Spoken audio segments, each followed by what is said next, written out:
बृहस्पति जी की बात करते हैं तो गुरु बृहस्पति जी को पहले तो समझिए वो कौन है। सो करते हैं शुरू। गुरु बृहस्पति जी एक ऐसे देव हैं, एक ऐसे देवताओं के गुरु हैं जिनका सम्मान स्वयं देवताओं ने किया है क्योंकि वो गुरु हैं। क्योंकि वो गुरु हैं जी। मैंने आपसे लास्ट टाइम जो हमने पॉडकास्ट किया था और उसमें बहुत लोगों ने मेरे को बाद में बोला कि मैम आपकी एक लाइन बहुत अच्छी लगी कि ये आपको तय करना है कि आपको गुरु बृहस्पति चाहिए या आपको गुरु शुक्राचार्य चाहिए। जी। आपको राक्षसों के गुरु से प्रेम है या आपको देवताओं के के। गुरु से प्रेम है। तो वही वाली सेम नीति, वही सेम चीज़ मैं यहाँ बोलूँगी कि जब हम बात कर रहे हैं ना गुरु बृहस्पति के बारे में, तो आप पहले उनका आधार समझिए, उनकी नेचर समझिए। जब आप किसी भी ग्रह की, प्लैनेट की नेचर को समझ जाएंगे ना, तो आप उसके अकॉर्डिंगली खुद काम करने लगेंगे और आपको समझ में आएगी कि रेमेडीज़ कैसे काम करती हैं। क्यों कहा जाता है कोई भी रेमेडी फ्रॉड नहीं होती, कोई भी रेमेडी एवे ही नहीं उठा के कोई बोल देता। अब भाई आप कुछ भी बना दें तो बात अलग है, लेकिन जो रेमेडीज़ हमारे पुरानों के हिसाब से बनी हैं, जिनको हम लगातार आपको करने के लिए बोलते हैं, उनके पीछे के ना रीजंस हैं। मैं आज आपको वो साइंटिफिक रीजन समझाने वाली हूँ कि क्यों हम ऐसा बोलते हैं करने के लिए। लेकिन उससे पहले मैं आपको बृहस्पति देव को समझाऊंगी। आपकी नज़र से बृहस्पति क्या है? वो ज्ञान के भंडार हैं, वो आपको ज्ञान देते हैं, नॉलेज देते हैं। वो आपको धर्म की तरफ नहीं ले जाते, वो धर्म का आधार है। धर्म की तरफ ले जाने का काम केतु करता है, गुरु नहीं करता है।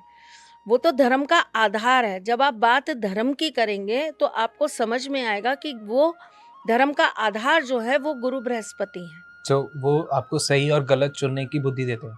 बुद्धि देते हैं, आपको वो विवेक देते हैं, वो चेतना देते हैं जिससे आप सही और गलत का आंकलन कर पाए। रथ पे बैठे श्री कृष्ण है ही ना। गुरु बृहस्पति जो हैं, जिनको हम देवताओं का गुरु मानते हैं, वो कहीं ना कहीं अगर उन्हें आप देखें तो वो है ही ना रूप भगवान का। कहते हैं ना कि गुरु और देव सामने खड़े, किसके पैर लगूं,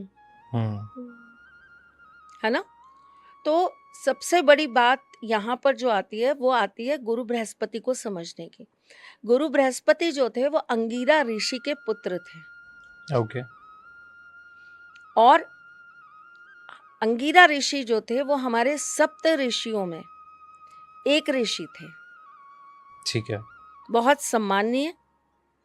इसीलिए गुरु बृहस्पति आपको सम्मान दिलाता है, यश दिलाता है, पुरस्कार दिलाता है।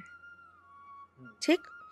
एक तरफ गुरु बृहस्पति आपके जीवन के अंदर आपको ज्ञान दे रहे होते हैं, तो दूसरी तरफ गुरु बृहस्पति आपके जीवन में, आपके वैवाहिक जीवन के कारक होते हैं। विवाह का सुख मिलना ये गुरु बृहस्पति है। उस विवाह के सुख के साथ संतान का सुख होना ये गुरु बृहस्पति। अब लोग कहेंगे संतान का सुख होना, इसमें तो शुक्र आ गए। नहीं, बेस भी तो होता है किसी चीज का। आप जब तक वो बेस सॉलिड नहीं करेंगे तब तक आपको उस फल की प्राप्ति कैसे होगी?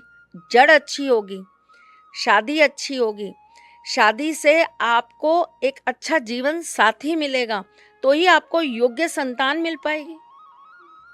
मैं यहाँ संतान ये नहीं कह रही हूँ कि आपको बच्चा पैदा करने की जो क्रिया होती है वो ठीक है, शुक्र आपको दे रहे हैं, लेकिन एक अच्छी संतान, एक तेजस्वी संतान, एक ऐसी संतान जो आपके साथ साथ समाज का, देश का, विश्व का नाम आगे करे। ओके।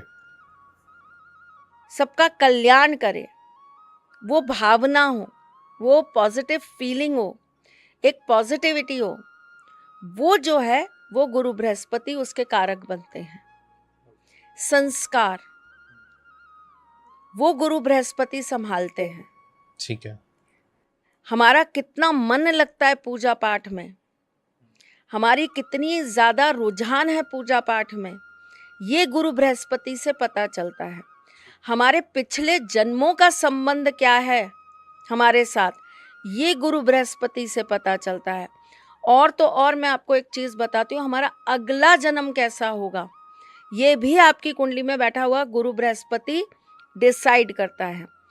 अगर आपकी कुंडली के अंदर गुरु बृहस्पति केंद्र में बैठे हैं, छठे, सातवें या आठवें घर के अंदर बैठे हैं, दूसरे घर के अंदर बैठे हैं, तो ऐसा व्यक्ति जो है वो अगले जन्म मतलब इस जन्म से जाने के बाद देवनगरी यानी कि स्वर्ग में जाएगा।